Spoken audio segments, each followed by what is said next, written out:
Di saat pandemi ketika orang-orang kesulitan untuk ibarat ya proyek ya kita bisa menjual produk-produk konkret ini sampai 80 dari sigaret butt waste ini sampai 80% dari total sales kita. Dan ini juga memenangkan Indonesian Furniture Craft Award. Ada yang namanya green business. Kita tahu bahwa semua bisnis itu sebetulnya green. Dari sini kita berkembang 2021 kita mengadakan ini di dalam kotak kaca. Terus mereka bertanya, ini apa ya namanya? Oh, ini namanya tempat sampah.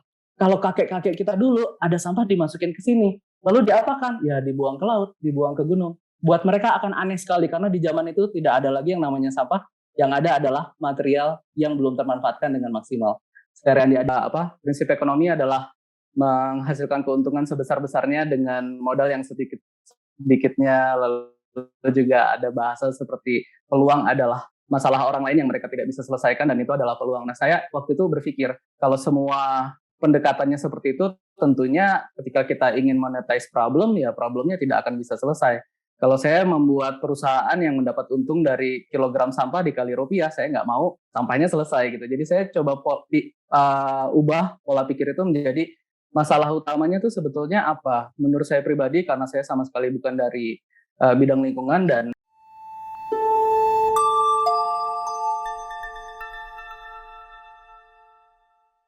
saya akan beralih pada Mas Randy Aditya Wahid. Silakan, Mas Randy. Selamat pagi. Selamat pagi. Ya, saya izin sharing screen ya Mbak ya. Ya Mas. Ya, selamat pagi sahabat saya Mas Riza dan teman-teman PSPD, Pak Bupati Bonobolanggo, Pak Hamimpal. Tadinya kita rencana mau ketemu ya Pak, nanti kita atur waktu Pak. Lalu Pak, salam kenal Pak Dr. Taulin Agustinus, Pak Bupati Belu. Saya tadi menyimak presentasinya, seru sekali Pak. Mudah-mudahan ada yang bisa kita kolaborasikan di masa yang akan datang.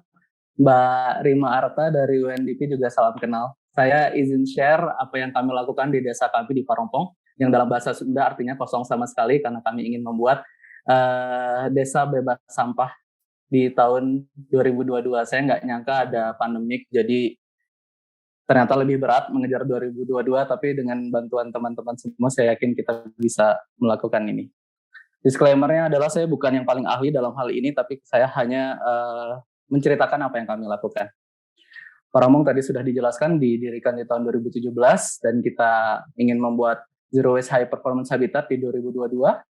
Bagaimana caranya adalah dengan memanfaatkan apa yang saya bisa. Saya kebetulan adalah lulusan arsitektur, dan kemudian mengambil MBA, dan karena saya ingin menyelesaikan masalah, saya memulai lumayan banyak usaha. Saya saat ini adalah CEO dari Parompong Raw Lab, saya juga CMO dari Raw House Indonesia, CFO dari Kontur Concrete Lab, saya GM dari Rostro Organic Farm, saya juga co-owner dari Brignes Bandung, adalah restoran plant-based yang tidak menggunakan protein hewani sama sekali. Saat ini kami juga memiliki anak perusahaan Green Rebels dan Max Pizza yang merupakan plant-based pizza pertama mungkin di Indonesia. Lalu saya juga adalah founder dari koperasi toko curah yang fokusnya untuk meningkatkan awareness single use material di desa-desa yang namanya Tokopong. Bersama Parompong kita sudah melakukan banyak inovasi, mulai dari kita pernah viral di 2019 itu mengolah sampah spanduk bekas menjadi tas. Lalu kita juga di 2020 kita pernah viral karena kita mengolah sampah puntung rokok menjadi asbak yang akhirnya kita pamerkan waktu itu di Pare di Maisong Object. Terus di 2021 juga kita mendapatkan penghargaan internasional dan juga Good Design Award untuk karya rumah mikro yang kami buat dari bahan dasar daur ulang. Ini beberapa hal yang kami kembangkan dari 2017 sampai 2021. Kita membuat pupuk organik cair sendiri yang namanya Pocong. Ini sebenarnya lumayan laku di anak-anak muda yang tadinya nggak pengen bercocok tanam, gara-gara pandemik mereka semua pengen bercocok tanam, lalu kesulitan mencari fertilizer. Kita kasih pilihan POC Parompong ini yang namanya Pocong dari organic waste. Lalu kita juga membuat rumah yang tadi saya ceritakan dari recycle styrofoam. Terus yang terakhir itu kita membuat kontainer makanan dari daun kering. Nah, apapun yang kami lakukan sebetulnya selalu berbasis people, planet, profit. Dan kita mau memberikan satu contoh pagi ini bagaimana 3 perusahaan saya, Parompong, Kontur, dan Rohos itu saling membantu, di mana semua sampah dikumpulkan di Parompong, lalu nanti dibuat komponennya di Kontur, dan Kontur itu menjadi material untuk kita bangun hunian di row house. Ada yang namanya Earth Overshoot Days yang menjadi alasan kenapa saya mengerjakan ini, kenapa seorang lulusan arsitek dan bisnismen lalu ingin menyelesaikan masalah lingkungan. Saya sama sekali bukan pegiat lingkungan dan bukan aktivis, tapi saya yakin uang tidak akan bisa dimakan oleh anak saya nanti. Jadi air, udara, tanah yang kita pinjam saat ini harus kita cari caranya untuk bisa kita kembalikan. Dan tanggal 29 Juli kemarin kita sudah menghabiskan jatah kita di 2021. Jadi saat ini Bapak Ibu kita sudah menggunakan jatah 2022. Ini ada tabelnya dari 1970 sampai sekarang 2021. Kalau teman-teman perhatikan ada di tahun 2020 ketika kita awal pandemik, kita agak lumayan. Kita hampir mengejar 2002-2004. Dan saya pikir wah ini hal yang baik. Tapi ternyata di 2021 kembali lagi menjadi berat. Nah ini alasan kenapa saya membuat Parompong, karena sebelah kiri adalah foto saya dan kakak saya di tahun 1987. Dan ini adalah foto anak saya dan anak kakak saya di tahun 2019. Saya pribadi percaya bahwa sustainable effort adalah memenuhi kebutuhan kita saat ini tanpa menghabiskan kebutuhan anak-anak kita nanti. Dan bisa dilihat dari zaman saya kecil ke anak saya kecil, luar biasa kita menghabiskan resources kita. Sekarang butuh 1,7 bumi untuk bisa menghidupi hampir 8 miliar penduduk yang ada di dunia. Lalu kalau dilihat katanya, kalau kita hidup seperti orang-orang di Qatar, kita tuh tanggal 10 Februari sudah habis tahun itu resource-nya. Sebaliknya kalau kita tinggal di Indonesia, tanggal 19 Desember baru habis. Tapi apa benar seperti itu? Padahal kita tahu cara mengolah sampah di Indonesia masih seperti ini. Kalau di desa, bukan hanya desa saya, tapi desa-desa yang ada 70 ribuan di seluruh Indonesia, pilihannya mayoritas hanya ada 3. Dikubur, dibakar, atau dibuang sembarangan. Dan ini sebetulnya akan menjadi masalah karena desa adalah wajahnya Indonesia. Kalau bisa dibilang desa adalah wajahnya dunia bahkan. Karena kalau masalah-masalah desa diselesaikan, tidak akan ada masalah di kota. Dan kita harus mengencourage anak-anak muda untuk berkarya di desa, bikin produk yang terkenal se-Indonesia dan mungkin ya dapat impact yang mendunia. Foto ini adalah yang terjadi 16 tahun lalu ya. 15 menit dari desa tempat saya tinggal. Ini adalah tragedi Luwi Gajah, tragedi sampah terbesar di dunia yang selama ini dianggap sebagai tragedi sampah bencana alam, sebetulnya bukan. Luwi Gajah terjadi karena kita membuang sampah organik dalam jumlah besar terus-terusan sejak 1980. Dan gas metan terbentuk dari sampah organik yang terkumpul dalam jumlah yang banyak dan tercampur dengan sampah yang lain sehingga dia tidak bisa terkompos dengan baik. Ketika dia meledak pagi itu jam 2 pagi ada 147 kepala keluarga yang meninggal dan ada 2 desa yang tergubur begitu saja. Dan saat ini diperingati sebagai Hari Sampah Nasional 21 Februari. Sayangnya sebelum pandemi saya sempat jadi pembicara di acara Hari Sampah Nasional waktu itu dan saya lihat sendiri bahwa masih ada orang-orang yang buang sampah ke sana. Jadi tidak ada yang berubah. Padahal dari 2010 sudah ada penelitian ini jauh sebelum Jana Jambek bilang bahwa Indonesia harus hati-hati dengan jumlah sampah plastik yang terbuang ke laut. Lalu Jana Jambek di 2015 menunjukkan bagan ini dan kita bisa lihat populasi Indonesia saat itu dan populasi Cina saat itu segitu jauhnya, tapi kita hampir mengejar di sampah plastik yang terbuang ke laut. Sebetulnya dari mana sih sampah plastik yang terbuang ke laut itu? Sebetulnya datangnya dari gagalnya pengolahan sampah yang ada di darat. 80% itu terbuang ke laut. Dan tahun 2017 sebetulnya ada penelitian ini juga. Indonesia ternyata pembuang sampah makanan nomor 2 terbesar setelah Arab. Sayang sebentar ya. Ya, saya lanjutkan. Dan ini sebenarnya sangat menyedihkan karena bahkan anak saya yang dari kecil diajarin kalau makanannya nggak dihabisin nasinya nangis ya. Tapi ternyata orang Indonesia pembuang makanan nomor 2 terbesar. Sementara ada 18% penduduk Indonesia yang sama sekali nggak makan. Dan kita juga ternyata salah satu negara pengimpor pakan ternak paling tinggi. Padahal pakan ternak ya dibuatnya dari food waste. Jadi ada yang salah dengan kita. Kita punya 3 jadinya. Prestasi yang sangat tidak ingin kita lanjutkan ke anak-anak kita, runner up tragedi sampah karena yang pertama ada di Filipina, terus runner up pembuang sampah plastik yang pertama adalah dari Cina, dan yang ketiga adalah pembuang makanan yang pertama adalah di Arab Saudi. Lalu 2018 semua orang bicara tentang plastik, tapi saya sendiri waktu itu penasaran, emang plastik yang paling tinggi di laut? Kalau semua cerita tentang laut ini selalu dibawa dengan isu plastik. Ternyata ada satu jenis plastik yang tidak terbahas, ya adalah selulosa asetat sintetik atau puntung rokok. Padahal dari tahun 1980 WHO sudah menyatakan bahwa tidak ada efeknya sebetulnya secara kesehatan merokok dengan filter maupun tidak pakai filter. Tapi filter ini ternyata paling banyak di laut dan butuh 450 tahun untuk bisa terurai. Jadi apa yang kami lakukan? 2020 kami mencoba bekerja sama Parampong dan Kontur untuk membuat kampanye mengubah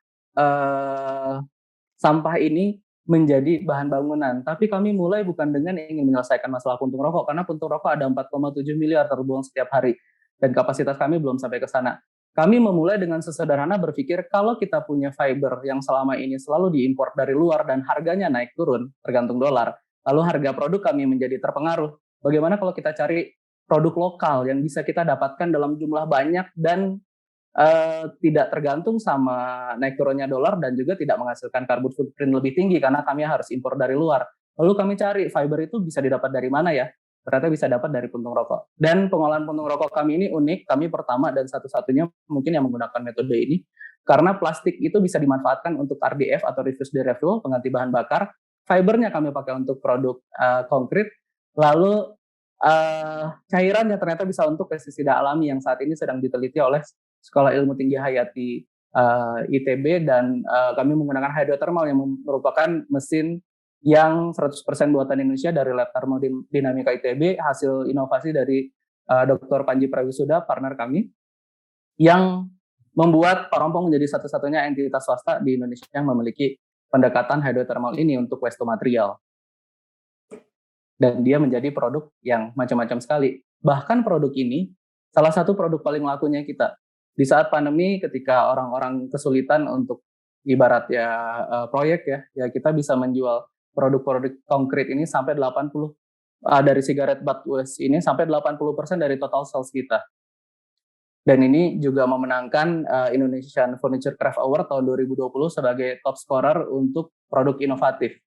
Jadi dia tidak dilihat dari sisi sampahnya, tapi justru dilihat karena desainnya bagus, lalu dia kuat, dan kalau dia arsitek, mereka sangat suka material tekstur ini karena tekstur yang dihasilkan tuh seperti marble Travertine yang kalau kita beli itu harganya sekitar 2,5 juta per meter persegi, dan kita bisa jual dengan harga jauh lebih murah. Dan di situ sebenarnya kuncinya. Kalau kita tidak menjual hijau-hijaunya, kalau kita tidak percaya ada yang namanya green business, kita tahu bahwa semua bisnis itu sebetulnya green.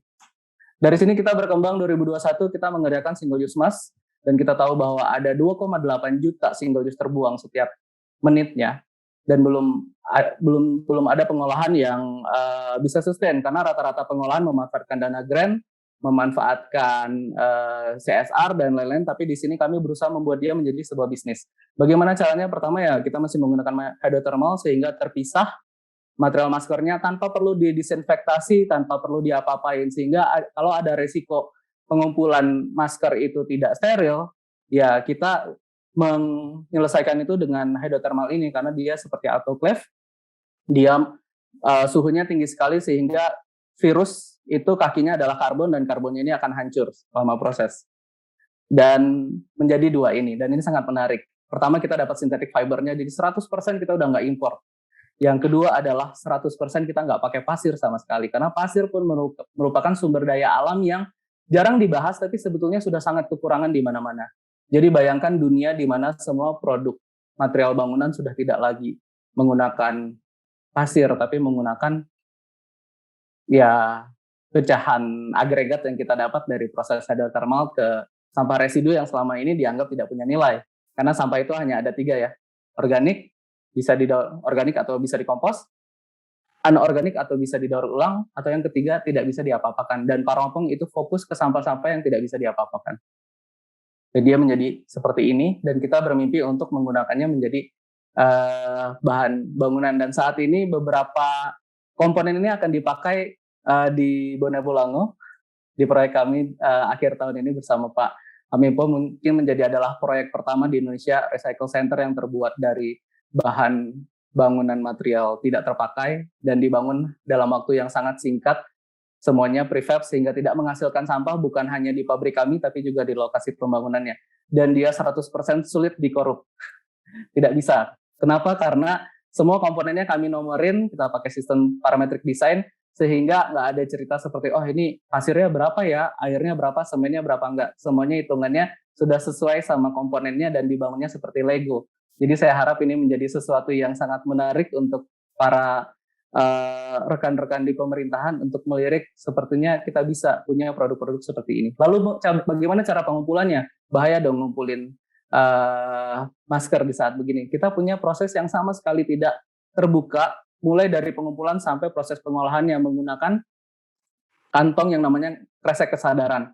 100% bisa luruh di mesin kami, tidak menghasilkan plastik sama sekali dan dia tidak dibuka. Dan ini sudah berjalan sejak 18 September kemarin pas hari World Cleanup Days dan jika ingin mendapatkannya bahkan sudah bisa dibeli di Tokopedia. Jadi siapapun di seluruh Indonesia yang ingin mengumpulkan single use mask ini mereka tinggal buka Tokopedia kita, lalu mereka pesan kantongnya dan harga kantongnya sudah termasuk dengan treatmentnya.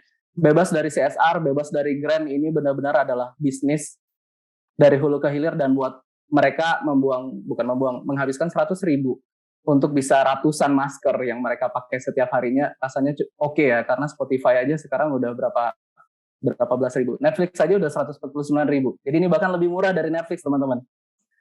Jadi ini akan jadi micro house kami yang bisa dibangun dimanapun dalam waktu singkat dan dia bisa off grid, tidak terpengaruh oleh PLN dan PDAM karena dia punya rainwater harvesting system dan dia juga menghasilkan energinya sendiri.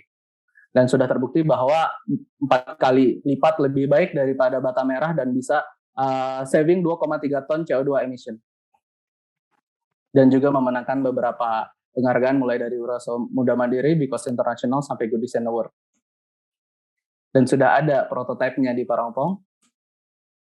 Dan kita sebenarnya bermimpi bahwa software yang dibuat di Parongpong ini lalu Rauhaus membuat hardware-nya adalah kunci dari mimpi kami ingin membuat high performance habitat di tahun 2022 nanti. Dan ini adalah kolaborasi gotong royong yang akan kami tawarkan ke kabupaten-kabupaten yang ada di Indonesia, di mana FONCO itu adalah partner kami yang mengerjakan campaign dan education-nya. Mereka adalah perusahaan pertama di dunia yang membuat kantong plastik dari rumput laut. Lalu Divert Clean Action adalah yayasan pertama di Indonesia yang mengumpulkan sampah bahkan dari dasar laut. Parongpong kami mengolah recycle-nya, lalu Rauhaus dibuat menjadi bangunannya dan kami juga bekerja sama dengan Carbon Ethics untuk calculating dan offsetting semua karbon ini sehingga kegiatan ini carbon free. Dan koalisi ini yang pertama ada di Indonesia, 5 perusahaan besar, anak muda semua, namanya Paradise. Parongpong, Rauhaus, FOR, Divert Clean Action, dan Carbon Ethics. Dan mimpi kami apa? Kami ingin bisa muter di seluruh kabupaten-kabupaten yang 600 jumlahnya di seluruh Indonesia dan kita bersama-sama punya mimpi yang sama nih, mau bikin high performance habitat. Kalau belum bisa bikin habitat, kita bikin tetangga kita aja dulu high performance zero waste. Kalau belum bisa, keluarga kita aja dulu. Karena keluarga adalah sistem yang paling kecil. Lalu mimpinya apa ya? Di 2050 nanti tidak lagi orang berbicara tentang lebih banyak plastik daripada ikan di laut, tapi berbicara tentang harapan. Karena kami percaya tidak boleh menakut-nakuti orang untuk membuat kesadaran lingkungan, tapi justru kita kasih harapan. Bagaimana jika koalisi Parongpong ini ada di seluruh pulau besar yang ada di Indonesia, suatu hari nanti, nggak tahu kapan, mungkin pas zaman cucu anak saya, anak-anak itu akan datang ke museum dan melihat kotak ini di dalam kotak kaca. Terus mereka bertanya, ini apa ya namanya? Oh, ini namanya tempat sampah. Kalau kakek-kakek kita dulu ada sampah dimasukin ke sini, lalu diapakan? Ya dibuang ke laut, dibuang ke gunung. Buat mereka akan aneh sekali karena di zaman itu tidak ada lagi yang namanya sampah, yang ada adalah material yang belum termanfaatkan dengan maksimal. Saya Randy Aditya Wahid dari Parongpong, terima kasih. Wah, menarik sekali. Terima kasih Mas Randy untuk sharing best practice-nya. Saya sangat terpana ya tadi dengan berbagai macam inovasi yang luar biasa dan tampaknya memang semua ini dipikirkan dengan cara yang holistik.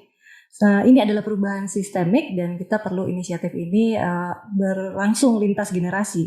Saya sepakat sekali kalau kita nanti membayangkan suatu dunia di mana sampah itu hanya tinggal sejarah ya Mas Randy, kira-kira seperti itu ya, karena kita tidak lagi mengenalnya di kamus kita. Iya.